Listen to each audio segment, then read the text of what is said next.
Ang tunog ng nababasag na porselana ay parang isang bombang sumabog sa nakabibinging katahimikan ng mansyon ng mga Valeriano. Napatigil sa paghinga si Ara. Ang hawak niyang basahan ay nanatiling nakalutang sa ere, habang ang kanyang mga mata ay nanlalaking nakatitig sa sanlaksang piraso ng puti at asul na porselana na nagkalat sa kumikinang na sahig na gawa sa marmol. Ano nang ginawa mo? Ang matinis na sigaw ng mayordoma, si Aling Tess, ay tumusok sa kanyang tainga. Mabilis itong lumapit at ang mukha nito ay kasing pait ng ampalaya. Alam mo ba kung magkano ang halaga ng florera na iyan, ha? Bago ka pa lang dito, sira ka na agad. Napayuko si Ara, naramdaman niya ang pag-init ng kanyang mga pisngi. Pasensya na po, Aling Tess. Nadulas po sa kamay ko di. Walang magagawa ang pasensya mo. Ang sweldo mo sa isang taon, hindi pa sapat na pambayad dyan. Bawat salita ay parang latigo na humahaplos sa kanyang pagkatao. Ito ang unang araw niya bilang kasambahay sa mansyon. Isang linggo pa lang siya sa Maynila at heto na, gumawa na agad siya ng kapalpakan. Ang tanging gusto niya lang ay magtrabaho ng maayos, makaipon at matulungan ang pamilya niya sa Isabela. Patawad po talaga di. Halos pabulong niyang sabi. Diyos ko, bata ka. Umalis ka sa harapan ko. Linisin mo yan at siguraduhin mong walang matitirang kahit isang piraso. Utos ni Aling Tess bago siya tinalikuran. Naiwan si Ara na nakatayo roon, nanginginig ang mga kamay habang pinipigilan ang mga luhang nagbabadyang tumulo. Dahan-dahan siyang lumuhod at isa-isang pinulot ang mga basag na piraso, iniingatan na hindi masugatan ang sarili. Ang bawat piraso ay parang kumakatawan sa mga pangarap niyang unti-unting nadudurog. Masisante na kaya ako? Paano na ang nanay ko? Nang matapos maglinis, dahan-dahan siyang tumayo at nagtago sa maliit na bodega sa ilalim ng hagdanan, ang tanging lugar kung saan pakiramdam niya ay hindi siya nakikita. Doon, isinandal niya ang kanyang likod sa malamig na pader at tuluyan nang hinayaang bumagsak ang kanyang mga luha. Nanginginig ang kanyang kamay nang kunin niya ang mumurahing cellphone mula sa kanyang bulsa. Tinitigan niya ang litrato ng kanyang ina, isang babaeng may butihing iti, ngunit may bakas ng pagod sa mga mata. Biglang nag-vibrate ang kanyang cellphone. Isang tawag mula sa kanyang pinsan na si Lina. Agad niya itong sinagot, pinipilit na gawing normal ang kanyang boses. Hello, Lina. Kamusta? Ngunit sa halip na isang masayang pangangamusta, isang humihikbing boses ang kanyang narinig. Ara, si Nanay Belen. Biglang kinabahan si Ara. Napatayo siya ng tuwid. Anong nangyari kay nanay? Ayos lang ba siya? Isinugod namin siya sa ospital kaninang umaga. Hirap na hirap siyang huminga. Humagulgol si Lina sa kabilang linya. Sabi ng doktor kailangan na talaga siyang maoperahan sa puso sa lalong madaling panahon. Naramdaman ni Ara na parang umikot ang buong bodega. Operasyon? Magkano daw ang kailangan? Ara, di. Tila natatakot sabihin ni Lina ang halaga. Napakalaki. Halos kalahating milyon. Kalahating milyon. Para kay Ara, ang halagang iyon ay parang isang bundok na imposibleng akyatin. Ang sahod niya sa isang buwan ay hindi aabot sa 15,000. Saan siya kukuha ng ganoong kalaking pera? Gagawan ko ng paraan, Lina, sabi ni Ara, kahit hindi niya alam kung paano. Sabihin mo kay nanay, magpagaling siya. Magpapadala ako ng pera. Pagkatapos ng tawag, napaupo si Ara sa sahig. Niyakap niya ang kanyang mga tuhod at umiyak ng walang tunog. Ang pakiramdam ng kawalan ng pag-asa ay parang isang malaking kamay na sumasakal sa kanya. Diyos ko, tulungan niyo po ako. Kahit anong trabaho, kahit anong paraan, gagawin ko para sa nanay ko. Ilang minuto siyang nanatili roon, lumalangway sa sarili niyang desperasyon, nang biglang may kumatok. Ara! Ara Santos, isang boses ng ibang kasambahay ang tumawag. Agad niyang pinunasan ang kanyang mga luha. Bakit po? Pinapatawag ka ni Sir Marco. Nasa opisina niya siya. Lalo siyang kinabahan. Si Sir Marco. Ang amo niya. Ang nag-iisang anak ng mga Valeriano. Mula nang dumating siya, anino pa lang nito ang nakikita niya. Ngayon, ipinapatawag siya. Sigurado na ito. Sisantihin na siya dahil sa nabasag na florera. Dahan-dahan siyang naglakad patungo sa opisina sa ikalawang palapag. Ang bawat hakbang ay parang may bigat na 1 tonelada. Ang pasilyo ay tila mas humaba, at ang mga mamahaling painting sa dingding ay parang nakatingin sa kanya ng may panghuhusga. Kumatok siya sa malaking pinto na gawa sa kahoy. Pasok. Ang boses na iyon ay malamig at may otoridad. Pinihit ni Ara ang seradura at pumasok. Ang opisina ay mas malaki pa sa buong bahay nila sa Isabela. Isang malaking mesa ang nasa gitna, at sa likod nito ay nakaupo si Marco Valeriano. Nakatingin ito sa mga dokumento, hindi man lang siya tinitingnan. Nakasuot ito ng isang mamahaling itim na polo shirt. Ang kanyang buhok ay maayos na nakasuklay, at ang kanyang mukha ay parang inukit ng isang dalubhasang iskultor, perpekto, ngunit walang emosyon. Maupo ka, sabi nito, hindi pa rin inaalis ang tingin sa mga papel. Umupo si Ara sa silyang nasa harap ng mesa. Nilaro niya ang dulo ng kanyang uniforme, hinihintay ang hatol. Alam mo ba kung bakit kita ipinatawag? Tanong ni Marco, sa wakas ay itinaas na nito ang kanyang tingin. Ang mga mata nito ay madilim at matalim, parang kayang basahin ang lahat ng nasa isip niya. Napalunok si Ara. Dahil po ba sa Florera, sir? Pasensya na po talaga. Hindi ko po sinasadya. Handa po akong magtrabaho kahit walang sahod para mabayaran yun. Bahagyang kumunot ang noo ni Marco na para bang ngayon lang niya narinig ang tungkol sa Florera. Hindi yan ang dahilan. Nagtaka si Ara. Kung hindi dahil doon, ano? Isinara ni Marco ang folder na nasa harap niya at isinandal ang kanyang likod sa upuan. Tinitigan niya si Ara mula ulo hanggang paa, na para bang sinusuri ang isang bagay na bibilhin. Kailangan ko ng pabor, sabi nito sa isang businesslike na tono. At handa akong magbayad ng malaki. Lalong naguluhan si Ara. Pabor po, sir. Tumayo si Marco at lumapit sa bintana, nakatalikod sa kanya. Pagod na ako sa pakikialam ng nanay ko sa buhay ko. Pagod na ako sa paghabol ng ex-girlfriend ko. Kailangan ko ng solusyon. Isang pansamantalang solusyon. Humarap ito sa kanya. Ang mga mata nito ay seryoso, walang bahid ng anumang biro. Kailangan kong ipakilala sa kanila ang isang girlfriend. Napatanga si Ara. Hindi niya maintindihan kung saan patungo ang usapang ito. Naglakad si Marco pabalik sa kanyang mesa at may inilabas na isang folder. Ibinukas niya ito at itinulak sa harap ni Ara. Isang kontrata. Gusto kong ikaw ang gumanap sa papel na yon. Namilog ang mga mata ni Ara. Ako po, sir. Isang kasambahay? Hindi mahalaga kung ano ka.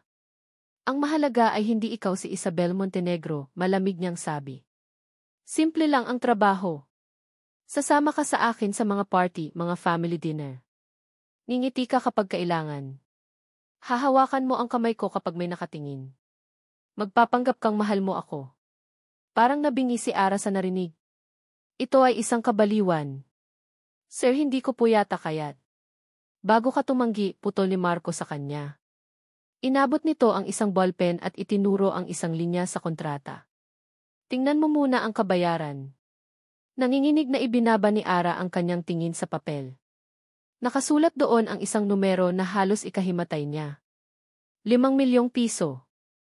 Ang eksaktong halaga na kailangan niya. Hindi. 10 beses na mas malaki pa sa kailangan niya. Ang numerong kayang magligtas sa buhay ng kanyang ina. Itinaas niya ang kanyang tingin kay Marco. Ang mukha nito ay kalmado pa rin, naghihintay. Para sa kanya, isa lang itong transaksyon. Isang problema na kailangang solusyonan ng pera. Pero para kay Ara, ito ang sagot sa kanyang mga dasal, isang sagot na nakabalot sa isang kasunduang tila maglalagay sa alanganin sa kanyang kaluluwa. Naramdaman ni Ara ang pagtulo ng isang butil ng luha mula sa kanyang mata. Hindi dahil sa takot o lungkot, kundi dahil sa isang nakatatakot na pag-asa. Tinitigan siya ni Marco, ang kanyang mga mata ay hindi nagbabago. 5 milyon piso, ulit niya, ang bawat salita ay mabagal at malinaw. Para magpanggap na mahal mo ako sa loob ng 6 na buwan. Payag ka o hindi? Pinirmahan ni Ara Santos ang kontrata gamit ang isang kamay na halatang nanginginig. Para kay Marco, ang eksenang iyon ay katulad lang ng pagsara sa isang kasunduan sa negosyo. Simple. Mabilis. Isang problema, isang solusyon. Kinabukasan, habang umiinom siya ng kape sa napakalaking dining hall, naramdaman na niya agad ang isa sa mga problemang iyon. Marco, Hijo. Ang boses ng kanyang ina, si Doña Elvira Valeriano, ay kalmado ngunit may bigat na parang bakal. Nakaupo ito sa kabilang dulo ng mahabang mesa, perpekto ang ayos, suot ang isang mamahaling silk robe. Ma, tipid niyang sagot, hindi inaalis ang tingin sa hawak na business newspaper. Nakausap ko si Margarita Montenegro kagabi. Ang sabi niya, hinahanap ka raw ni Isabel. Napabuntong hininga si Marco. Ito na naman. Ma, napag-usapan na natin to. Hindi pa, mariing sabi ni Doña Elvira, ibinaba nito ang kanyang tasa ng tsaa. Ang pamilya Montenegro ay mahalagang partner ng kumpanya. At si Isabel ay isang perpektong asawa para sa iyo. She's from a good family, she's educated, she understands our world. She understands our money, you mean, pabulong na sabi ni Marco, sapat lang para marinig niya. Ano nang sabi mo? Wala po, sabi ni Marco, sa wakas ay ibinaba ang dyaryo at tinitigan ang ina. Ang sinasabi ko lang, hindi ako interesado. Tapos na kami ni Isabel. Natapos dahil sa isang maliit na hindi pagkakaunawaan, giit ng kanyang ina. Hindi rason yan para talikuran ang isang magandang kinabukasan para sa Valeriano Holdings. It's time to be practical, Marco. Practical. Palaging iyon ang salita. Ang pag-ibig, para sa kanyang ina, ay isang bagay na kinakalkula, hindi nararamdaman. At pagod na si Marco sa mga kalkulasyon na iyon. May ipapakilala ako sa inyo mamayang gabi, biglang sabi ni Marco. Ang desisyon ay nabuo sa isip niya sa isang iglap. Kailangan na niyang simulan ang palabas. Nakita niya ang pagkagulat sa mga mata ng kanyang ina. Sino? Malalaman niyo mamaya. Sa charity gala. Tumayo si Marco, hinalikan ang pisngi ng kanyang ina, isang kilos na nakasanayan na ngunit walang init. I have to go. May kailangan pa akong ayusin. Ang kailangan niyang kiayusin ay kasalukuyang nasa kusina, malamang ay nagbabalat ng patatas. Ipinatawag niya si Ara sa sala. Dumating ito na nakayuko, ang mga kamay ay nasa harap na parabang nahihiya. Mukha itong mas bata at mas payat sa suot nitong uniforme. May pupuntahan tayo, maikli niyang sabi. Magbihis ka. Po. Saan po tayo pupunta, sir? Basta. May darating na mga tao para ayusan ka. Sumunod ka lang sa sasabihin nila. Hindi na niya hinintay ang sagot nito. Para sa kanya, isa lang itong utos sa isang empleyado. Ngunit sa pagtalikod niya, hindi niya maiwasang isipin ang takot sa mga mata nito kahapon.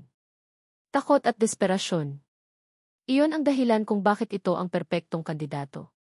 Walang komplikasyon. Walang emosyon. Isang malinis na transaksyon. Makalipas ang ilang oras, dinala niya si Ara sa isang high-end boutique sa Makati.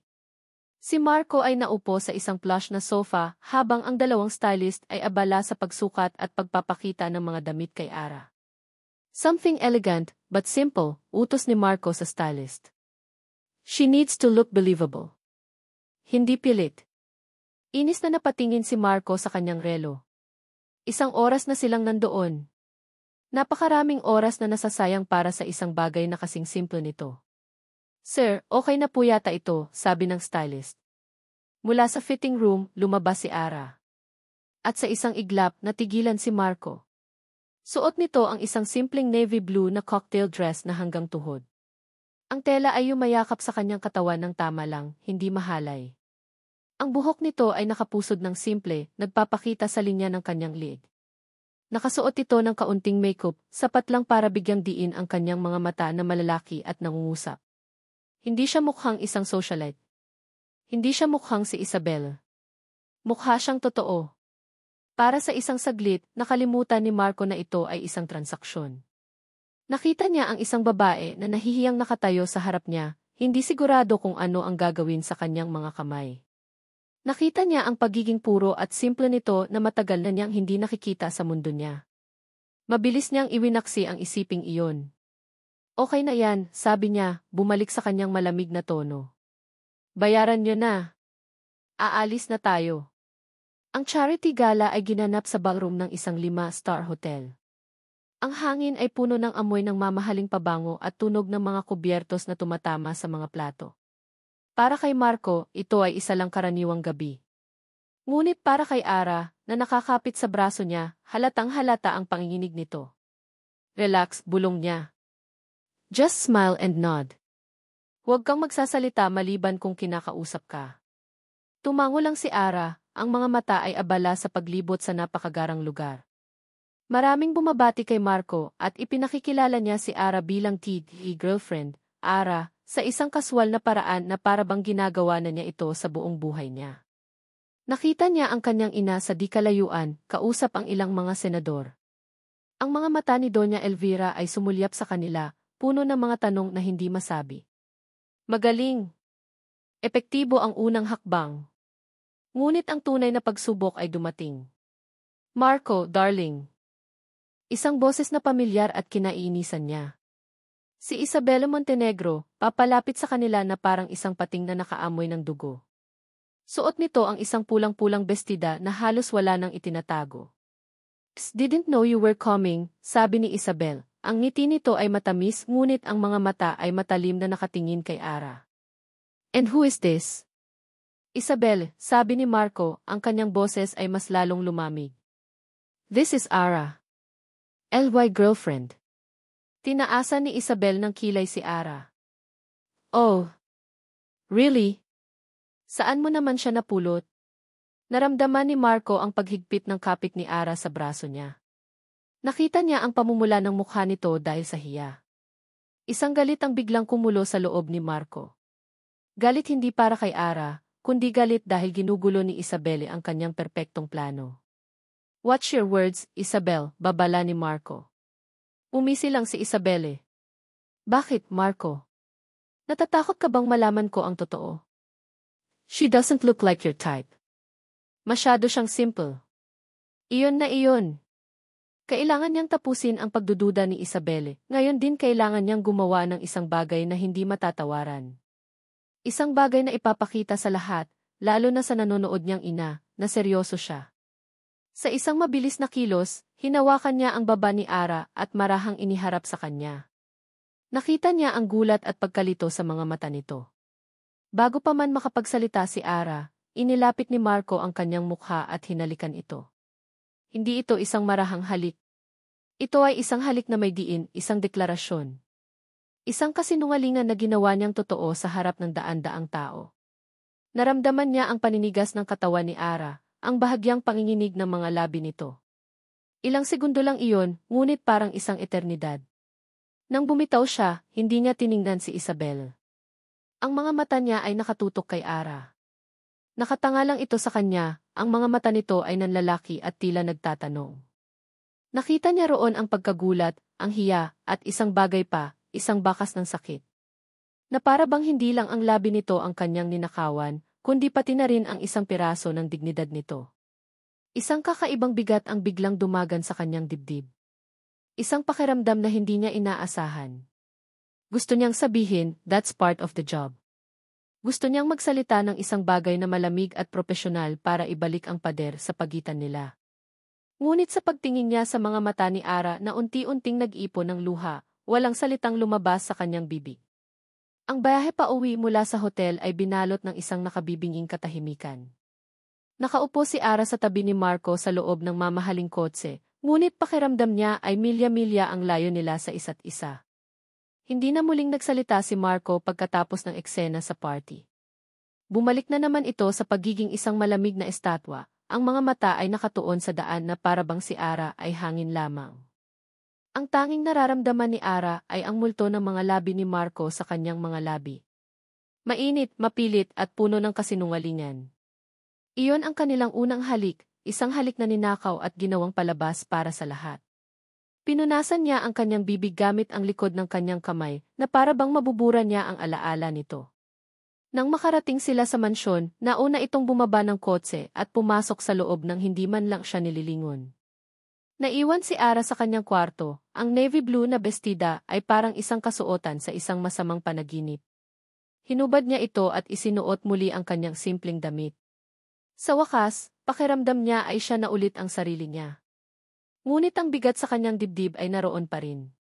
Kinabukasan, ang una niyang ginawa ay pumunta sa pinakamalapit na remittance center. Ang unang installment ng bayad ni Marco, isang halagang hindi niya kailanman nahawakan sa buong buhay niya, ay nasa kanyang bank account na. Habang pinipilahan niya ang mahabang linya, paulit-ulit niyang tinitingnan ang numero sa kanyang palad. ₱250,000. Para sa operasyon ni nanay. Nang siya na ang nasa counter, nanginginig niyang isinulat ang pangalan ng kanyang ina at ang halaga. Bawat letra ay may kasamang kirot ng konsensya. Para sa'yo ito, Nay, bulong niya sa sarili. Para gumaling ka. Paglabas niya ng remittance center, hawak ang resibo, isang kakaibang halo ng gaan at bigat ang kanyang naramdaman. Gaan, dahil alam niyang may pag-asa ng maligtas ang kanyang ina. Bigat, dahil alam niya kung saan nanggaling ang perang iyon. Isang kasinungalingan ang nagligtas sa buhay ng nanay niya. Lumipas ang mga araw. Sinubukan ni Ara na bumalik sa dati niyang routine. Naglilinis, naglalaba, umiiwas sa landas ni Marco. Ngunit may nagbago na. Ang ibang mga kasambahay ay iba na ang tingin sa kanya. May mga bumubulong kapag dumadaan siya. Siya na ngayon ang tea-girlfriend ng amo. Isang peking titulo na nagbigay sa kanya ng pera ngunit kumuha ng kanyang kapayapaan. Isang gabi, hindi siya makatulog. Ang isip niya ay lumilipad pabalik sa Isabela. Namimiss na niya ang amoy ng palayan, ang simpleng buhay, at higit sa lahat, ang kanyang ina. Dahan-dahan siyang bumaba sa kusina para uminom ng tubig. Sa sala, nakita niya ang isang liwanag na nanggagaling sa kanyang cellphone. Binuksan niya ito at tinitigan ang litrato ng kanyang ina. Nakangiti ito, ngunit kitang-kita sa mga mata nito ang pagod at sakit. Hindi niya napigilan ang sarili. Isang butil ng luha ang pumatak sa screen ng cellphone. Sinundan pa ito ng isa at isa pa. Niyakap niya ang kanyang mga tuhod, umiiyak ng walang tunog, puno ng pangungulila. Mismo na siya. Isang boses ang bumasag sa katahimikan. Napapitlag si Ara. Mabilis niyang pinunasan ang kanyang mga luha at lumingon. Si Marco, nakatayo sa may anino malapit sa hagdan, hawak ang isang baso ng alak. Hindi niya alam kung gaano na ito katagal na nakatayo roon at nanonood. Hindi nakasagot si Ara. Tumango lang siya, nakayuko. Hindi ito umimik. Naglakad ito papunta sa kusina, at pagbalik ay may dala na itong isang baso ng maligamam na tubig. Maingat niya itong inilapag sa mesang nasa tabi ni Ara. Hindi pa rin ito nagsasalita. Ngunit sa pagkakataong iyon, ang katahimikan ay hindi na malamig. Tumingin si Marco sa cellphone ni Ara na nasa sahig. Your mom. Tumango ulit si Ara. Bumuntong hininga si Marco. Umupo ito sa sofa na nasa tapat niya. Magiging maayos din ang lahat. Ang mga salitang iyon, kahit simple, ay tumago sa puso ni Ara. Ito ang unang pagkakataon na kinausap siya ni Marco nang may bahid ng pag-aalala. Walang utos, walang kasunduan. Isang tao lang na kinakausap ang isa pang tao. Itinaas ni Ara ang kanyang tingin. Sa dilim ng sala, na nasisinagan lang ng kaunting ilaw mula sa labas, nakita niya ang isang bagay sa mga mata ni Marco na hindi niya pa nakikita dati. Lungkot. Ngunit ang sandaling iyon ay biglang naglaho kinabukasan. Darating si Mama para mananghalian, anunsyo ni Marco sa almusal. At gusto kanyang makilala. Officially. Ang kaba ay agad na bumalik sa dibdib ni Ara. Si Doña Elvira. Ang reyna ng mansyon. Ang pananghalian na iyon ang pinakamahabang oras sa buhay ni Ara. Nakaupo siya sa tabi ni Marco, sa harap ni Doña Elvira. Ang matandang babae ay elegante at kalmado, ngunit ang mga mata nito ay parang X-ray, sinusuri ang bawat galaw niya. So, Ara, simula ni Doña Elvira, habang hinihiwa ang kanyang stick. Saan ka nga ulit galing na probinsya? Sa Isabela po, Maam, sagot ni Ara, pinipilit na huwag manginig ang boses. Isabela. Malayo yun, sabi ng matanda. Anong ikinabubuhay ng pamilya niyo doon? Naramdaman ni Ara ang pag-init ng kanyang mga pisngi. Magsasaka po ang tatay ko. Ang nanay ko po ay nasa bahay lang. Hindi niya masabi na may sakit ito. Tumango-tango si Doña Elvira. I see. At ikaw, ano ang natapos mo? Bawat tanong ay parang isang karayom. High school lang po, Maam. Isang bahagyang pagtaas ng kilay mula kay Doña Elvira. Iyon lang. Ngunit para kay Ara, sapat na iyon. Pakiramdam niya ay sinampal siya. Pakiramdam niya ay isa siyang dumi sa isang malinis na mantel. Nagpatuloy ang pagtatanong, bawat isa ay nagpaparamdam sa kanya kung gaano kalaki ang agwat nila sa mundo. Nang matapos ang pananghalian, pakiramdam ni Ara ay naubos ang lahat ng lakas niya. Ang sitwasyon ay lalo pang lumala sa isang art exhibit na pinuntahan nila makalipas ang ilang araw. Habang nag-iisa si Ara sa banyo para ayusin ang kanyang sarili, biglang bumukas ang pinto. Si Isabel. Nakatayo ito roon, nakapamiwang, ang mga mata ay nag-aapoy sa galit. Nasisiyahan ka ba sa bago mong buhay? Sarkastikong tanong ni Isabelle. Hindi umimik si Ara. Aalis na sana siya nang harangan siya ni Isabelle. Huwag kang mag-ilusyon na totoo ang lahat ng ito, sabi ni Isabelle, ang boses ay mababa at puno ng pagbabanta. Alam na alam ko ang mga babaeng tulad mo. Mga ahas na aakyat gagawin ang lahat para lang sa pera. Wala po akong ginagawang masama, mahinang sabi ni Ara. Tumawa si Isabel, isang tawang walang saya. Wala. Ang pag-agaw sa isang lalaking hindi para sa'yo ay hindi masama? Lumapit ito, ang mukha nito ay ilang pulgada na lang mula sa kanya. Pakinggan mo ako, probinsyana. Alam ko ang mga larong ganito. At sa huli, ang mga katulad mo ang laging talunan. Bitiwan mo si Marco kung ayaw mong pagsisihan ang araw na tinapak mo ang Maynila. Pagkasabi noon, tinalikuran na siya ni Isabelle, iniwan siyang nanginginig sa takot sa loob ng banyo. Pag-uwi nila, hindi na kinaya ni Ara. Nagkulong siya sa kanyang kwarto, ang mga salita ni Isabelle ay umuulit-ulit sa kanyang isip. Kinuha niya ang kontratang itinago niya sa ilalim ng kanyang mga damit. Tinitigan niya ang pirma niya at ang pirma ni Marco. Ito ba ay sulit? Ang kapalit ba ng buhay ng ina niya ay ang pagkasira ng sarili niyang buhay? Habang hawak niya ang kontrata, biglang nag-vibrate ang kanyang cellphone. Isang mensahe mula sa isang numerong hindi pamilyar. Binuksan niya ito. Ito ay isang litrato. Isang malinaw na litrato ng kontratang hawak-hawak niya ngayon. Ang bawat salita, bawat numero ay malinaw na nababasa. Kasunod ng litrato ay isang maikling text message. Malapit nang matapos ang palabas, probinsyana. Nabitawan ni Ara ang kanyang cellphone. Nahulog ito sa sahig na may malakas na kalabog. Ang puso niya ay nagsimulang tumibok ng napakabilis, hindi dahil sa kaba, kundi dahil sa purong takot. May nakakaalam. At malapit na siyang wasakin ito. Napansin ni Marco ang pagbabago kay Ara. Pagkatapos ng art exhibit, naging mas tahimik ito. Mas mailap. Kung dati ay yumuyuko lang ito kapag nagkakasalubong sila, ngayon ay tila naghahanap na ito ng ibang direksyon para lang maiwasan siya. Sa mga pagkakataong napipilitan silang magkasama, ang mga mata nito ay laging ligalig, parang isang hayop na nasukol. Hindi niya maintindihan kung bakit nakakaramdam siya ng inis. Inis hindi kay Ara, kundi kay Isabel. Naalala niya ang itsura ni Ara nang lumabas ito ng banyo noong gabing iyon, namumutla at nanginginig. Ano man ang sinabi ni Isabel, malinaw na tumatak iyon sa isip ni Ara. Naging sagabal ito sa plano niya. Paano sila magiging kapanipaniwala kung ang girlfriend niya ay takot na takot sa sarili nitong anino?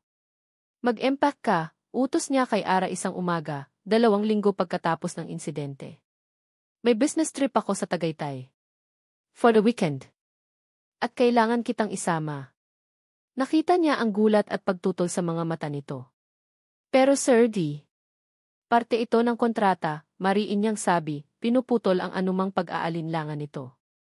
Kailangan nating magmukhang isang normal na magkasintahan sa harap ng mga business partners ko.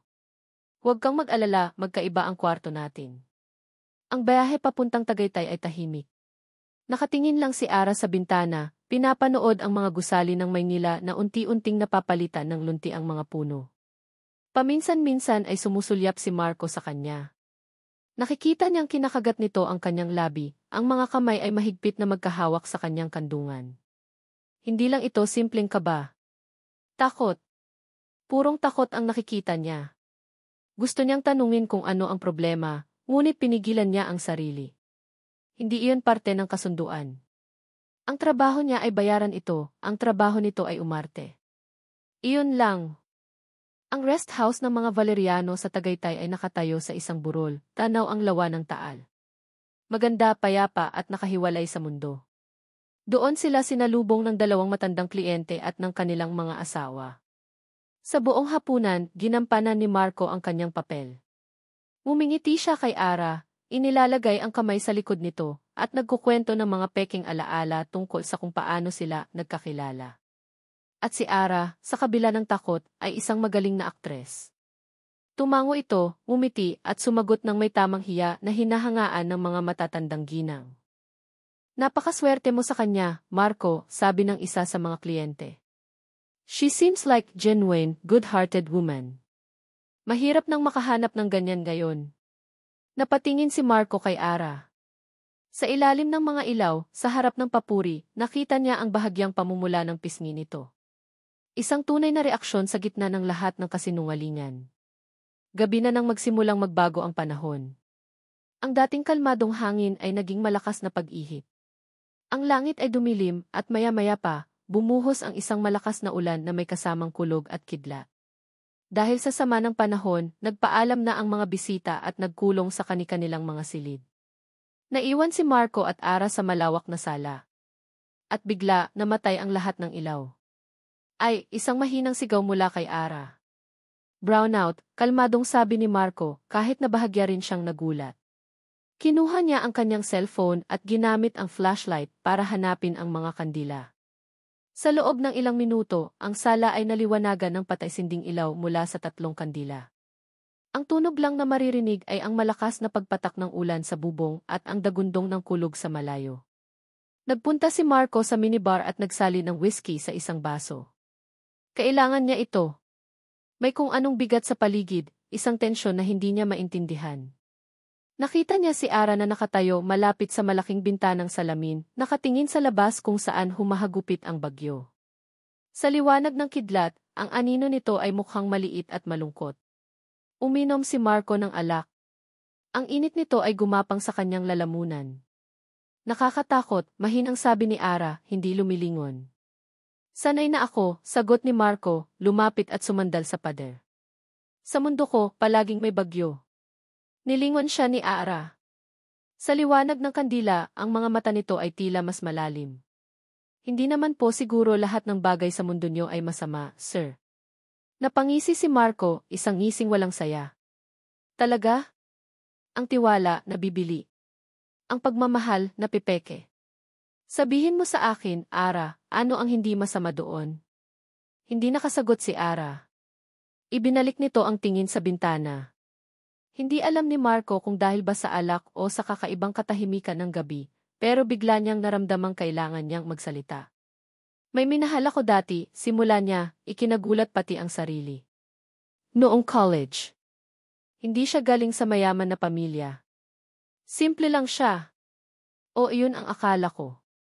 Nilingon siyang muli ni Ara, ngunit ngayon ay may bakas ng pagkagulat at interes sa mukha nito. Nagpatuloy si Marco, ang boses ay mababa. Pinagkatiwalaan ko siya. Binigyan ko siya ng lahat. May maliit na negosyo akong sinimulan noon, isang maliit na tech company. Ipinagkatiwala ko sa kanya ang pondo. Tumingin siya sa baso niya, naaalala ang nakaraan. Isang araw, paggising ko, wala na siya. Wala na rin ang pera. Lahat ng ipon ko, lahat ng pinaghirapan ko. Uminom ulit siya. Nalaman ko na lang na magkasama na pala sila ng dati kong best friend sa ibang bansa. Ginamit lang niya ako. Ang pagmamahal na ipinakita niya lahat yun kasama sa presyo. Tumingin siya kay Ara, ang mga mata niya ay matalim. Mula noon, natutunan ko ang leksyon ko. Lahat ng tao ay may presyo. Lahat ng relasyon ay isang transaksyon. Kaya itong ginagawa natin ngayon, itinaas niya ang baso, at least tapat. Walang lokohan. Bayad ka at umaarte ako. Simple. Walang nasasaktan. Natapos siyang magsalita. Isang nakabibinging katahimikan ang pumuno sa pagitan nila, mas malakas pa sa ugong ng ulan sa labas. Akala niya ay makakakita siya ng awa o takot sa mga mata ni Ara. Pero wala. Ang nakita niya ay pag-unawa. Nakatitig lang ito sa kanya, at sa mga mata nito, hindi siya si Marco Valeriano, ang si Siya ay isang lalaking nasaktan, isang lalaking nagtayo ng pader sa paligid ng puso niya para hindi na muling masugatan. Dahan-dahan, sa isang kilos na hindi niya inaasahan, iniangat ni Ara ang kamay nito. At hinawakan ang kamay niya na nakapatong sa braso ng kinaupuan nitong sofa. Natigilan si Marco. Ang paghawak na iyon ay iba. Hindi ito tulad ng mga pilit na paghawak ng kamay sa mga party. Hindi ito parte ng kontrata. Ito ay totoo. Ang init mula sa palad ni Ara ay dahan-dahang gumapang sa kanyang balat, isang init na tila kayang tunawin ang yelong bumabalot sa puso niya sa loob ng maraming taon. Napatitig siya sa kanilang mga kamay. Ang kamay nito ay mas maliit kaysa sa kanya, may kaunting kalyo na marahil ay mula sa trabaho sa probinsya. Isang kamay na nagpapahiwatig ng pagtatrabaho, hindi ng luho. Dahan-dahan niyang itinaas ang kanyang tingin, mula sa kanilang mga kamay patungo sa mukha ni Ara. Hinahanda ang sarili sa makikitang awa o paghuhusga. Ngunit wala siyang nakitang ganoon. Ang nakita niya sa mga mata nito, sa liwanag ng kandila, ay isang malalim na pag-unawa. Isang bakas ng lungkot, hindi para sa sarili nito, kundi para sa kanya. Ang sakit po siguro noon, mahinang sabi ni Ara. Ang boses nito ay parang isang bulong, halos hindi marinig sa gitna ng ugong ng ulan, ngunit para kay Marco, umalinggaw ito sa loob ng kanyang isipan. Hindi ito sinabi sa paraan ng pakikisimpatya. Sinabi niya ito bilang isang katotohanan. Isang pagkilala sa sakit na matagal na niyang itinatago sa likod ng pera at kapangyarihan. Sa isang iglap, nawala ang nawala ang amo. Ang naiwan ay isang lalaking matagal nang nag-iisa, kaharap ang isang babaeng nakakita sa kanyang mga bitak. Hindi niya binawi ang kanyang kamay. Hindi siya makapagsalita. Ang lahat ng matatalim na salita, ang lahat ng sarkastikong komento na handa niyang ibato sa mundo, ay biglang naglaho. Nanatili silang ganoon. Ang malakas na bagyo ay patuloy na humahagupit sa labas, ngunit sa loob ng sala, sa pagitan nilang dalawa, ay may isang kakaibang katahimikan. Isang katahimikan na mas matindi pa sa kulog. Tinitigan lang niya si Ara.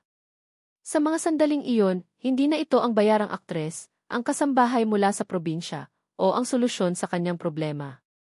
Isa itong tao. Isang taong, sa hindi maipaliwanag na dahilan, ay hindi natakot hawakan ang kanyang mga sugat. Ang whiskey ay wala ng epekto. Ang tanging nararamdaman niya ay ang init ng kamay ni Ara, at ang bigat ng mga mata nitong nakatitig sa kanya. At sa katahimikang iyon, ang pader na itinayo niya sa paligid ng kanyang puso sa loob ng maraming taon, matibay, mataas, at gawa sa yelo, ay nagsimulang magpakita ng kanyang unang bitak. Ang biyahe pabalik mula sa Tagaytay ay iba. Tahimik pa rin, ngunit hindi na ito ang malamig at nakakailang nakatahimikan tulad ng dati. May kung anong hindi nakikita ngunit nararamdaman sa pagitan nila ni Marco.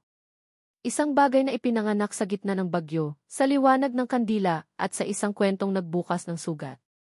Hindi na muli nilang pinag-usapan ang nangyari. Ngunit tuwing magkakatinginan sila, naalala ni Ara ang lungkot sa mga mata ni Marco. At naalala niya ang init ng kamay nito sa ilalim ng kamay niya. Mula ng araw na iyon, may nagbago.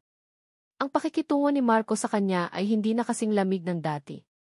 May mga pagkakataong nahuhuli niya itong nakatingin sa kanya, hindi na ang tingin ng isang amo sa isang kasambahay, kundi isang tingin na may halong pag-iisip. Isang hapon, habang naglilinis si Ara sa pasilyo malapit sa opisina ni Marco, narinig niya itong may kausap sa telepono. Ang pinto ay bahagyang nakabukas. Don't care about the cost, sabi ni Marco sa isang seryoso at mababang boses. I want the best facilities, the best doctor. Siguraduhin niyong maaalagaan siyang mabuti. Ang pasyenteng iyon mula sa Isabela. Napatigil si Ara sa pagpupunas. Isabela? Okay, good. I-update niyo ako sa resulta ng operasyon. Thank you. Narinig niya ang pagbaba ng telepono. Mabilis na nagpatuloy si Ara sa paglalakad, ang puso niya ay tumitibok ng mabilis. Impossible. Nagkakamali lang siguro siya ng dinig. Bakit naman makikialam si Marco sa operasyon ng nanay niya? Marahil ay may ibang pasyente mula sa Isabela na tinutulungan ang pamilya Valeriano. Iyon lang siguro iyon. Ngunit ang isiping iyon ay hindi naalis sa kanyang isipan. Kinagabihan, tumawag ang pinsan niyang si Lina, umiiyak sa tuwa. Ah, himala. Inilipat si Nanay Belen sa isang private room dito sa pinakamagandang ospital sa Tuguegarao. Ang sabi ng admin, may isang anonymous benefactor daw mula sa Maynila na sumagot sa lahat ng gastusin. Pati ang pinakamagaling na heart surgeon sa buong rehiyon, siya na ang mag-opera kay nanay. Ara, sinagot ng Diyos ang mga dasal natin. Habang nakikinig si Ara sa masayang balita, ang mga salitang narinig niya mula sa opisina ni Marco ay umalingaw-ngao sa kanyang isip. I want the best facilities, the best doctor. Ang kanyang mga kamay ay nagsimulang manginig. Hindi kaya. Pagkatapos ng tawag, pakiramdam ni Ara ay lumulutang siya. Lumabas siya sa balkonahe ng mansyon para magpahangin. Mula roon, tanaw niya ang kumikinang na mga ilaw ng buong Metro Manila. Isang syudad na dati kinatatakutan niya, ngunit ngayon ay nagbigay ng pag-asa. Magandang balita. Isang boses ang nagsalita mula sa likuran niya. Nilingon niya si Marco, nakasandal ito sa hamba ng pinto, hawak ang 2 tasa. Sir, mahinang sabi ni Ara. Lumapit ito at iniabot sa kanya ang isang tasa. Mainit na tsokolate. Nagulat si Ara, ngunit tinanggap niya ito. Salamat po. So, tanong ulit ni Marco, sumisimsim mula sa sarili niyang tasa habang nakatingin sa mga ilaw ng syudad. Mukhang masaya ka. Nag-aalangan man ay tumango si Ara. Ang nanay ko po maayos na ang kalagayan niya. May tumulong po sa kanya. Tumingin si Marco sa kanya, ang mga mata nito ay kalmado sa dilim. That's good to hear. Iyon lang. Ngunit sa paraan ng pagkakasabi niya, alam ni Ara. Siya nga. Hindi niya alam kung ano ang sasabihin. Paano siya magpapasalamat sa isang bagay na hindi naman dapat nito ginawa? Isang bagay na wala sa kontrata. Bakit niyo po ginawa iyon? Lakas loob niyang tanong.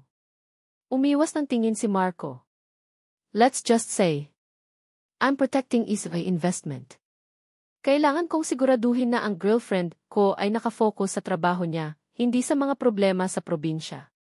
Malamig ang mga salita, ngunit ang tono ay hindi. Nakita ni Ara ang pamumula ng tenga nito. Nahihiya ito. Ang makapangyarihang si Marco Valeriano ay nahihiyang aminin ang isang mabuting gawa. Isang ngiti ang sumilay sa mga labi ni Ara. Kahit ano pa man po ang dahilan nyo, sir, salamat. Nagkatitigan sila. Ang hangin sa pagitan nila ay napuno ng mga salitang hindi masabi. Ang ingay ng syudad sa malayo ay tila humina. Ang tanging naririnig na lang ni Ara ay ang pagtibok ng sarili niyang puso. Dahan-dahang ibinaba ni Marco ang kanyang tasa. Lumapit ito sa kanya, isang hakbang lang, ngunit sapat na para maramdaman ni Ara ang init na nagmumula sa katawan nito. Iniangat nito ang kanyang kamay at marahang hinaplos ang kanyang pisngi. Ang paghaplos na iyon ay magaan, magalang at puno ng pag-iingat. Hindi ito utos. Hindi ito palabas. Ara-di. Bulong nito sa pangalan niya. At sa ilalim ng mga bituin, sa balkonahe ng mansyong naging kulungan at entablado niya, dahan-dahan nitong inilapit ang mukha. Ipinikit ni Ara ang kanyang mga mata. Naramdaman niya ang malambot na paglapat ng mga labi ni Marco sa kanya. Ito ay isang halik na malayong malayo sa una. Walang diin, walang pagmamadali. Ito ay malambot, nagtatanong, at puno ng isang emosyon na hindi pa niya kayang pangalanan. Tumugon si Ara, hindi dahil kailangan, kundi dahil gusto niya. Ang lahat ng takot, lahat ng pag-aalinlangan ay naglaho. Sa sandaling iyon, hindi sila ang amo at ang kasambahay. Hindi sila ang negosyante at ang bayarang aktres. Sila ay 2 taong naghahanap ng kanlungan sa isa't isa. Nang bumitaw sila, pareho silang naghahabol ng hininga. Nakadikit pa rin ang kanilang mga noo. Nakita ni Ara ang sarili niya sa mga mata ni Marco, at sa unang pagkakataon, ang nakita niya ay hindi na isang estranghero. Samantala, sa isang madilim na coffee shop sa kabilang bahagi ng syudad, isang sobre ang dahan-dahang inilipat sa ibabaw ng mesa. Isang babaeng nakasuot ng uniforme ng kasambahay, isang babaeng paminsan-minsan ay nakakasalubong ni Ara sa mansyon, ay nanginginig na tumingin sa babaeng kaharap niya. Sigurado ka bang nandyan lahat? Tanong ni Isabel Montenegro, ang kanyang mga pulang kuko ay marahang naglalaro sa gilid ng kanyang tasa. Tumango ang kasambahay. Opo, ma'am. Kopya po yan ng kontratang nakita ko sa kwarto ni Ara. Kinuha ni Isabelle ang sobre. Binuksan niya ito at sinulyapan ang laman. Ang isang ngiting malamig at puno ng tagumpay, ay dahan-dahang gumuhit sa kanyang mga labi. Good, sabi niya, sabay abot ng isang makapal na bungkos ng pera sa kasambahay. Mawala ka na. Huwag ka nang magpapakita sa akin o sa mansyon. Pag-alis ng kasambahay, inilabas ni Isabel ang kanyang cellphone at kinunan ng litrato ang kontrata. Ang bawat salita, lalo na ang halagang ₱5,000,000 at ang mga pirma ni na Marco at Ara, ay malinaw na malinaw. Bumalik si Ara sa kanyang kwarto, ang puso ay nag-uumapaw sa isang halo ng kilig at pag-asa. Hinawakan niya ang kanyang mga labi, naaalala pa rin ang lambot ng halik ni Marco. Ito na ba iyon? Posible ba na ang isang kasinungalingan ay maging totoo? Sa gitna ng kanyang masayang pag-iisip, nag-vibrate ang kanyang cellphone. Isang text message. Nagtataka kung sino ang magte-text sa kanya ng ganoong kagabi, binuksan niya ito. Mula sa isang numerong hindi niya kilala. Ang kanyang puso ay biglang tumigil sa pagtibok. Ito ay isang litrato. Isang malinaw na litrato ng kontratang itinago niya sa ilalim ng kanyang kama. Ang pirma niya. Ang pirma ni Marco. Nabitawan niya ang kanyang cellphone. Bumagsak ito sa sahig na may malakas na kalabog. Ang kilig na nararamdaman niya kanina ay biglang napalitan ng isang nakakakilabot na lamig. Kasunod ng litrato, isa pang mensahe ang dumating. Malapit nang matapos ang palabas, probinsyana. Ang araw ng shareholders meeting ay ang Super Bowl para kay Marco Valeriano. Paggising niya, ang isip niya ay nakaset na sa battle mode. Ang lahat ng emosyon, ang pag-aalala, ang bagong sibol na pagtingin kay Ara, ang gulo sa kanyang personal na buhay, ay pansamantala niyang isinantabi at ikinulong sa isang bakal na kahon sa likod ng kanyang isipan. Ngayon, siya ay si Marco Valeriano, ang si. At kailangan niyang manalo. Habang inaayos niya ang kanyang kurbata sa harap ng salamin, nakita niya ang sarili niyang refleksyon. Kalmado. Kumpiyansa. Nakasuot ng kanyang mamahaling suit na parang isang baluti. Ito ang mukhang kailangan niyang ipakita sa mundo. Nag-vibrate ang kanyang cellphone sa ibabaw ng mesa. Nakita niya ang pangalan ni Ara sa screen. Nagdalawang isip siya. Gusto niya itong sagutin, pakinggan ang boses nito bago ang malaking laban. Ngunit umiling siya. Mamaya na. Focus, Marco. Pinindot niya ang silent T mode. I'll call her back later, bulong niya sa sarili. Sa kanyang pagbaba, nakita niya si Ara sa may paanan ng hagdan, halatang nag-aabang. Ang mukha nito ay balisa, ang mga mata ay puno ng isang bagay na hindi niya mabasa, isang matinding pag-aalala. Sir, sabi nito, ang boses ay nanginginig. Kailangan ko po kayong makausap. Mahalaga po. Ara, not now, sabi ni Marco, ang boses ay mas matigas kaysa sa kanyang intensyon. I'm running late. Mamaya na tayo mag-usap, okay? Nilagpasan niya ito nang hindi na muling lumilingon. Kung lumingon lang sana siya, makikita niya ang desperasyon sa mukha nito. Makikita niya ang luha na nagbabadyang tumulo. Ngunit ang isip niya ay nasa boardroom na. Ang boardroom ng Valeriano Holdings ay malamig at tahimik.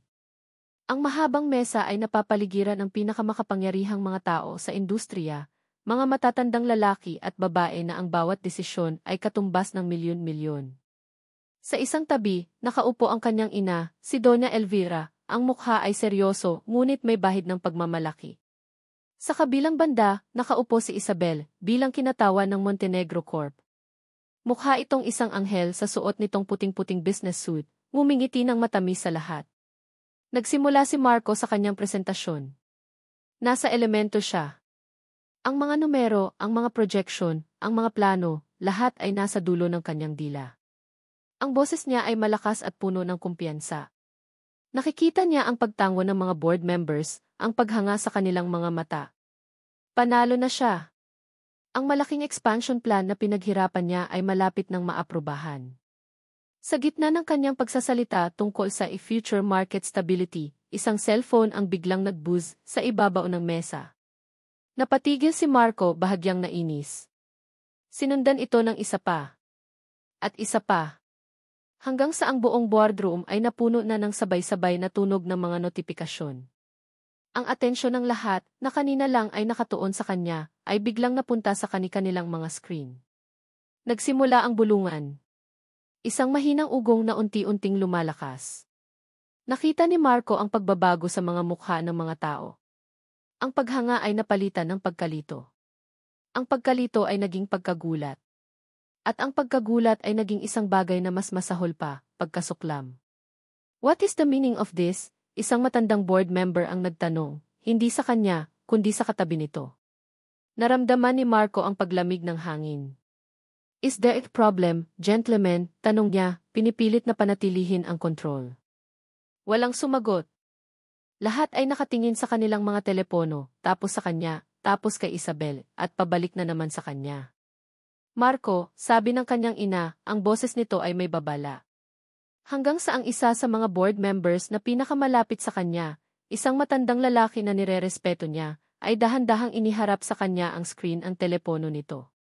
Ang puso ni Marco ay tila tumigil sa pagtibok. Isang sikat na gossip blog. Ang headline, na nakasulat sa malalaki at mapulang letra, ay sumisigaw. Si ng Valeriano Holdings, nagbayad ng 5 milyon para de peking girlfriend. Yens nakakagulat di kontrata, ibinunyag. At sa ilalim nito ang litrato. Ang kontrata. Ang pirma niya. Ang pirma ni Ara. At ang nakasulat na halaga na parang isang suntok sa kanyang sikmura, 5 milyon piso. Naramdaman niya ang pagkawala ng hangin sa kanyang mga baga. Ang ingay ng boardroom ay biglang naglaho. Ang tanging naririnig niya ay ang malakas na pagkabog ng sarili niyang dibdib. Doon, sa gitna ng kaguluhan, tumayo si Isabelle. Ang mukha nito ay isang perpektong maskara ng pagkagulat at sakit. Inangat nito ang kanyang kamay sa kanyang dibdib, na para bang hirap siyang huminga. Marco, paano mo nagawa to? Sabi nito, ang boses ay basag at nanginginig, sapat na para marinig ng lahat. Ginamit mo ang isang kawawang babae para lang saktan ako. Hindi ko akalain na ganyan ka na pala kasama. Isang perpektong pag-arte. Siya ang biktima. Siya ang nasaktan. At si Marco ang kontrabida. Ang manipulator. Ang lahat ng mata ay bumalik kay Marco, puno ng panghusga. Ngunit ang isip ni Marco ay wala na roon.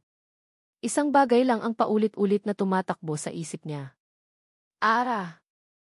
Ang mga tawag niya. Ang balisang mukha niya kaninang umaga. Sinubukan niya akong bigyan ng babala. Isang alon ng matinding pagsisisi ang humampas sa kanya. Ang galit niya kay Isabelle ay biglang napalitan ng isang matinding takot para kay Ara. Hinanap siya ng kanyang mga mata sa labas ng glass walls ng boardroom, umaasang makita siya, kahit imposible. Ano kaya ang nararamdaman niya ngayon? Saan siya ngayon? Ang buong mundo ay tiyak na hinuhusgahan na siya. Tinatawag siyang gold digger, isang bayarang babae. At kasalanan niya ang lahat. Marco. Ang boses ng kanyang ina, matigas at malamig na parang yelo, ang pumutol sa kanyang pagkatulala. Demand an explanation, sigaw ng isa sa mga board members, tumatayo na. This is a scandal. It reflects on the company's integrity. Is this true, Dimith Valeriano? Tanong ng isa pa. Did you use company funds for this arrangement? No. Of course not. Personal funds ko yan, mabilis niyang sagot, ngunit ang boses niya ay nawalan na ng dating kumpiyansa. Huli na ang lahat. Ang pinsala ay nagawa na. Tumingin siya sa paligid. Ang mga mukhang dati puno ng respeto ay ngayon puno na ng pagdududa at pagkamuhi. Ang mga taong kasosyo niya sa negosyo ay tinitingnan na siya na parang isang kriminal. Ang lahat ng pinaghirapan niya, ang reputasyong iningatan niya, ay gumuho sa loob lamang ng ilang minuto. We need to control this. An emergency meeting now.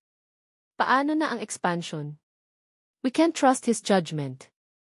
A vote of no confidence might be in order. Ang mga salita ay parang mga bala na tumatama sa kanya. Ngunit ang isip niya ay lumilipad na palabas ng silid na iyon. Kailangan niyang mahanap si Ara. Kailangan niyang siguraduhin na ayos lang ito. Walang paalam, tumalikod si Marco at mabilis na naglakad palabas ng boardroom. Iniwan ang sigawan at kaguluhan sa likod niya. Marco, bumalik ka dito, sigaw ng kanyang ina. Ngunit hindi siya lumingon. Tinakbo niya ang pasilyo, ang bawat hakbang ay mas mabilis. Pumasok siya sa elevator, paulit-ulit na pinipindot ang ground floor na buttons. Pagbukas ng pinto, sinalubong siya ng mga nagtatakang tingin ng mga empleyado sa lobby. Lahat sila ay nakatingin sa kanilang mga cellphone, bumubulong. Sigurado, alam na rin nila. Tumakbo siya palabas. Hindi na niya hinintay ang driver niya. Pinara niya ang unang taxi na dumaan. Sa Forbes Park, dali, utos niya sa driver.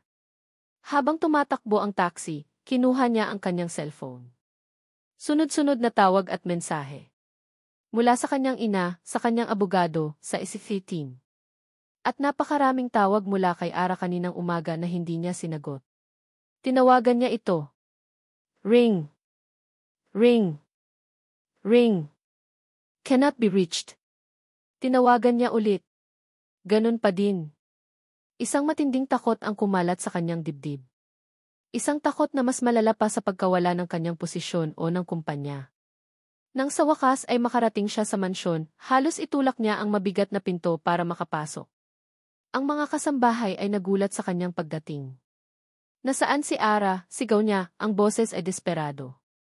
Walang makasagot. Nagkatinginan lang sila. Tinakbo niya ang hagdanan, 2 baitang sa bawat hakbang. Tinungo niya ang kwarto ni Ara. Kumatok siya ng malakas. Ara! Ara, buksan mo to. Mag-usap tayo.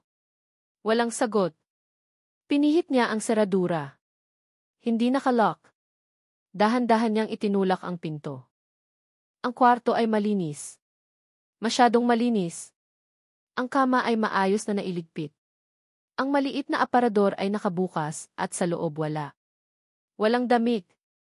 Walang gamit. Walang bakas na may taong tumira doon. Maliban sa isang bagay. Sa ibabaw ng kama, nakapatong ang isang puting sobre. Nanginginig ang mga kamay ni Marco habang kinukuha ito. Sa loob, naroon ang 8th card na ibinigay niya kay Ara. At sa likod nito, isang maikling sulat, isinulat sa isang pamilyar na sulat kamay. Sir Marco. Patawad po. Hindi ko na po kaya. Salamat po sa lahat. Ibabalik ko po ang lahat ng perang hindi ko pa nagagamit. Ginamit ko lang po ang sapat para sa operasyon ng nanay ko. Patawad po ulit. Ara. Nabitawan ni Marco ang sulat. Napayuko siya, ang mga kamay ay nakasapo sa kanyang mukha. Wala na siya. Umalis na siya. Umalis siyang mag-isa, dala ang bigat ng isang iskandalong hindi naman siya ang may gawa. Iniwan niya ito. Pinabayaan niya ito. Sa sandaling iyon, sa gitna ng katahimikan ng isang bakanting kwarto, naramdaman ni Marco ang tunay na kahulugan ng pagkawala. Hindi ito ang pagkawala ng pera o ng posisyon. Ito ay ang pagkawala ng isang taong nagsimula ng maging mas mahalaga pa sa lahat ng iyon. Nakatayo siyang mag-isa nang bumukas ang pinto. Ang kanyang ina, si Doña Elvira, ay pumasok. Ang mukha nito ay matigas, ang mga mata ay malamig na parang yelo. Tinitigan niya si Marco pagkatapos ay ang bakanting kwarto. Mabuti naman at nakaalis na siya, sabi ni Doña Elvira sa isang boses na walang emosyon. Ngayon, ayusin mo ang gulo na ito, Marco. Alisin mo ang babaeng yan sa isip mo. Kung hindi, ako ang gagawa. Itinaas ni Marco ang kanyang tingin, at sa unang pagkakataon sa buong buhay niya, tinitigan niya ang kanyang ina hindi bilang isang anak na masunurin, kundi bilang isang kalaban. Ang sakit, ang pagsisisi, at ang bagong sibol na pag-ibig ay nagsama-sama sa isang nag-aapoy na galit. Hindi, mariin niyang sabi, ang boses ay basag ngunit puno ng determinasyon. Hindi niyo naiintindihan. At ano ang hindi ko naiintindihan? Siya, sabi ni Marco. Ang lahat ng ito. Siya ang mas mahalaga. Ang amoy ng basang lupa pagkatapos ng ulan sa Isabela ay ang unang bagay na sumalubong kay Ara pag-uwi niya. Ibang-iba ito sa amoy ng air freshener at mamahaling pabango sa mansyon ng mga Valeriano. Ito ang amoy ng kanyang tahanan. Umuwi siya na parang isang magnanakaw sa gabi. Dala ang isang maliit na bag at isang pusong durog-durog. Sinalubong siya ng kanyang pinsan na si Lina, puno ng pag-aalala ang mga mata, ngunit walang tanong. Isang mahigpit na yakap lang ang ibinigay nito, at sa yakap na iyon, tuluyan ng bumuhos ang mga luhang pinigilan ni Ara sa buong biyahe. Ang mga sumunod na araw ay ginugol niya sa ospital, sa tabi ng kanyang ina. Ang operasyon ay naging matagumpay. Mahina pa si Nanay Belen, ngunit sa bawat araw na lumilipas, unti-unti nang bumabalik ang kulay sa mukha nito. Anak, sabi ng kanyang ina isang hapon habang sinusubuan niya ito ng lugaw. Parang ang lalim ng iniisip mo. May problema ba sa Maynila? Ngumiti si Ara, isang pilit na ngiti. Wala po, Nay. Pagod lang po siguro sa bayahe. Ang mahalaga, magpagaling po kayo. Ngunit sa gabi, kapag mag-isa na lang siya sa maliit nilang bahay, kinakain siya ng kanyang mga iniisip. Ang mukha ni Marco sa huling pagkikita nila. Ang kahihiyan. Ang mga headline sa internet na tiyak na nagpapakalat ng kanyang pangalan, tinatawag siyang manggagamit, isang bayarang babae. Masakit. Sobrang sakit. Ngunit sa tuwing nakikita niya ang kanyang ina na humihinga ng maluwag, nararamdaman niyang kahit paano, may isang bagay na tama sa lahat ng kanyang ginawang mali. Isang hapon, habang nanonood sila ni Lina ng TV sa sala, biglang nag-flash sa screen ang isang breaking news. Napatigil sa pag-inom ng kape si Ara. Ang mukha ni Marco Valeriano, malaki at malinaw, ang bumungad sa kanya. Nakatayo ito sa harap ng napakaraming mikropono, sa gitna ng isang press conference. Mukha itong pagod, ang mga mata ay may maitim na bilog, ngunit ang tindig ay nananatiling matatag. Ano yan? Yung amo mo, di ba? Tanong ni Lina. Hindi nakasagot si Ara. Ang puso niya ay nagsimulang tumibok ng napakabilis. Bilang CEO ng Valeriano Holdings, nagsimulang magsalita si Marco. Ang boses ay kalmado ngunit naririnig ang bigat. Nais kong humarap sa inyo para linawin ang mga issue na ibinabato sa akin at sa aking kumpanya. Tumingin ito ng diretso sa kamera, na para bang tinitingnan niya si Ara sa mga mata. Totoo na nagkaroon ng isang kontrata sa pagitan ko at ni Binibining Ara Santos. Napasinghap si Lina. Napakapit si Ara sa kanyang dibdib. Inamin niya. Sa harap ng buong mundo. Ito ay isang desisyon na ginawa ko dahil sa personal na mga rason, isang pagkakamali na ako lang ang dapat managot, pagpapatuloy ni Marco. Ginamit ko ang aking personal na pondo at walang kinalaman dito ang kumpanya o si Binibining Santos. Siya ay isang mabuting tao na nadamay lamang sa isang sitwasyong ako ang may gawa. Huminto ito sandali, huminga ng malalim. Ang kontrata ay totoo, sabi niya, ang kanyang boses ay bahagyang nanginig sa unang pagkakataon. Pero ang pagmamahal ko para sa kanya ay mas totoo pa. Nabitawan ni Ara ang kanyang hininga. Ang mga luha ay nagsimulang mamuo sa kanyang mga mata. Hindi ito mga luha ng sakit, kundi ng pagkagulat. Hihilingin ko sana ang inyong paumanhin, lalo na sayo, Ara, kung saan ka man ngayon. Patawarin mo ako, sabi ni Marco, ang boses ay puno ng pagsisisi. At dahil sa gulong ito na ako ang may kagagawan, at para maprotektahan ang integridad ng kumpanyang itinayo ng aking mga ninuno, epektibo ngayong araw ako ay nagbibitiw na bilang CEO ng Valeriano Holdings. Ang buong press room ay nagkagulo. Ngunit si Ara ay wala nang marinig. Ang tanging nakikita niya ay ang mukha ni Marco, isang mukha ng isang lalaking isinuko ang lahat. The switch, Marco. Pagkatapos ng press conference, hindi na umuwi si Marco sa mansyon. Nag-check-in siya sa isang simpleng hotel. Pinatay niya ang kanyang cellphone. Sa unang pagkakataon sa loob ng maraming taon, wala siyang pakialam sa stock market, sa mga tawag ng board, o sa galit ng kanyang ina. Kinabukasan, hinarap niya ang huling bagyo. Naabutan niya ang kanyang ina sa opisina nito sa mansyon. Ang mukha ni Doña Elvira ay parang isang maskara ng nagielong galit. Sinira mo ang lahat, sabi nito, ang boses ay mahinahon ngunit puno ng kamandag. Ang pangalan ng pamilya. Ang tiwala ng mga investor. Para saan? Para sa isang kasambahay? Para sa kanya, ma, kalmadong sagot ni Marco. Nakatayo siya ng tuwid, hindi na ang anak na takot sumuway, kundi isang lalaking alam na ang kanyang pinaninindigan. Wala kang kinabukasan sa kanya. Ako ang ina mo. Alam ko kung ano ang makakabuti sa'yo. Ang alam niyo po ay kung ano ang makakabuti sa kumpanya, magalang ngunit mariing sabi ni Marco.